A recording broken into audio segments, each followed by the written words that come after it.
दिखावे से परमात्मा को प्राप्त करने का प्रयास ना करें। भगवान को प्राप्त करने का सबसे सुंदर तरीका जो रामचरितमानस में कहा कि निर्मल मन सो मोहि पावा, मोहि छल छिद्र कपट ना भावा। भगवान को पाने का एक सबसे सुंदर तरीका अगर कोई है तो वह आपका मन, आपके हृदय की पवित्रता, आपके दिल की शुद्धता।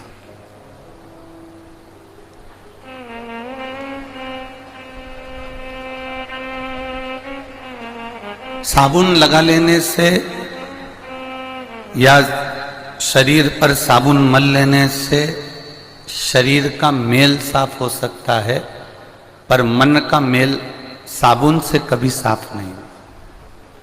मन के मेल को साफ करने का एक तरीका है कि हम भगवान की भक्ति में रमें और सत्संग के माध्यम से, भजन के माध्यम से, कीर्तन के माध्यम से अपने मन के मेल को हम समाप्त करें।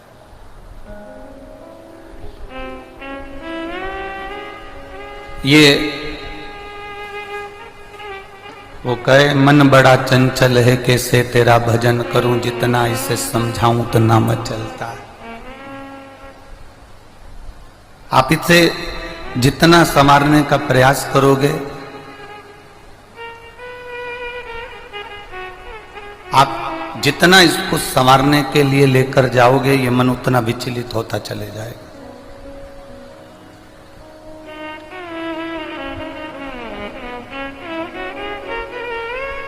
जो राम जी ने नियम धारण करा था, जो नियम भगवान कृष्ण ने धारण करा था, वो नियम आज भारत भूमि का ही नहीं, देश का ही नहीं, विदेश का व्यक्ति भी धारण कर रहा है।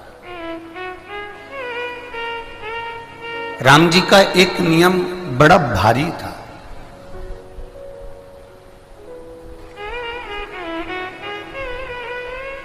राम जी का एक नियम, कभी कभी आपने रामेश्वर धाम की अगर कथा सुनी हो कि भगवान शंकर का रामेश्वर धाम में भगवान राम जी ने शिव जी की स्थापना करी, शिव जी को प्रतिष्ठित करा।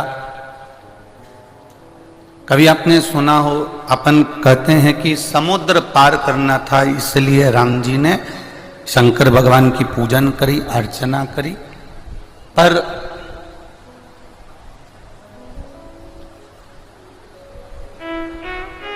कभी साउथ की एक रामायण का स्मरण करिएगा।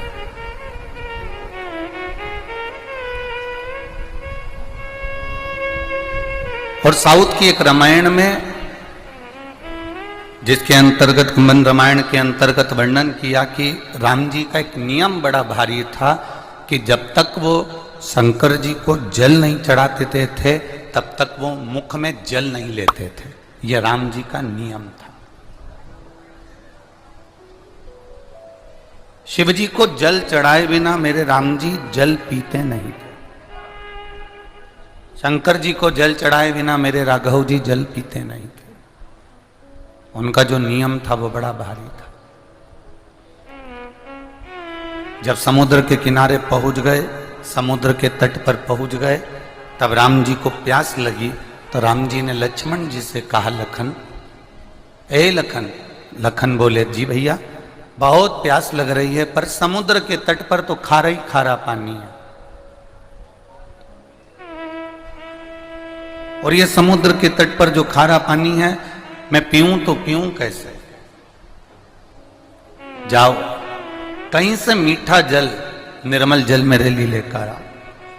लखनलाल जी गए, भगवान श्री लक्ष्मण जी शेषनाग उतारी, मेरे लखनलाल जी गए, जल लेकर आए और उन्होंने बालू रेत का शिवलिंग बनाकर उस पर जल चढ़ाया।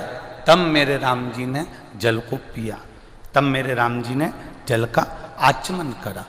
राम जी का एक नियम प्रबल था कि बिना जल चढ़ाए वो जल नहीं पीते थे।